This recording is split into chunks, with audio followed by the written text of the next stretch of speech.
Baada ya kusubiri kwa muda mrefu sana, mfalme wa filamu za action comedy, hapa tunamzungumzia bwana Stephen Chow, amerudi tena na kazi mpya inayotikisa China kwa sasa pamoja na ulimwengu mzima.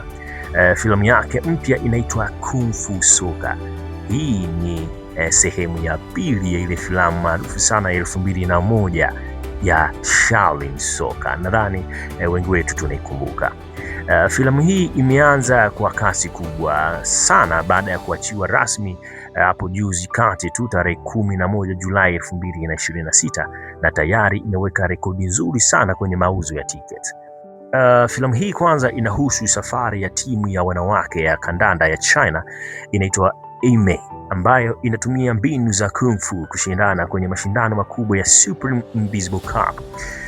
Kama ulivyoipenda Shaolin Soka, basi jiandae kuona mchanganyiko wa mapigano ya kuvutia, kandanda lenye mbwembwe na vichekesho ambavyo utavifurahia, kwa sababu director na mwandishi wa filamu hii ni yule yule bwana Stephen Chow. Kama kawaida yake tunajua ile filamu zake zinakuwa ni nzuri sana na bora sana. Najua sana kufanya filamu nzuri.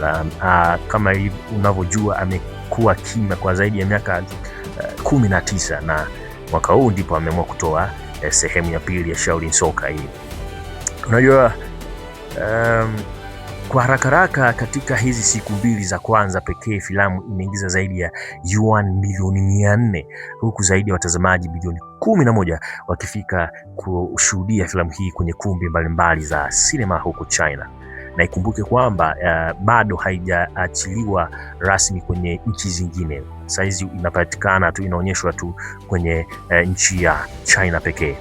Lakini baada ya siku kadhaa nafikiri itaachiwa rasmi ili basi mataifa mengine na nchi zingine ziweze kuitazama filamu hii. Na baadhi ya watu wamelalamika kuto kumuona bwana Stephen Chow, lakini kuna baadhi ya sura au waigizaji wengine ambao walishiriki kwenye ile Shaolin Soka utaweza kuwaona. Lakini kuto kuonekana kwa bwana Stephen Chow haibadilishi kitu, kwa sababu yeye ndiye director, mwandishi na producer. Kwa hiyo na uhakika kwa yeye kuwako nyuma ya kamera, alikuwa anahitaji afanye kitu kizuri, awe anaona kwa umakini sana.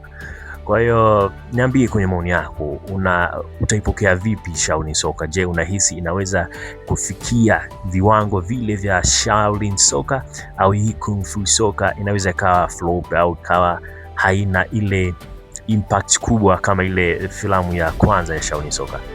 Ulikuwa nami Shadura, mpaka wakati mwingine, kwa heri.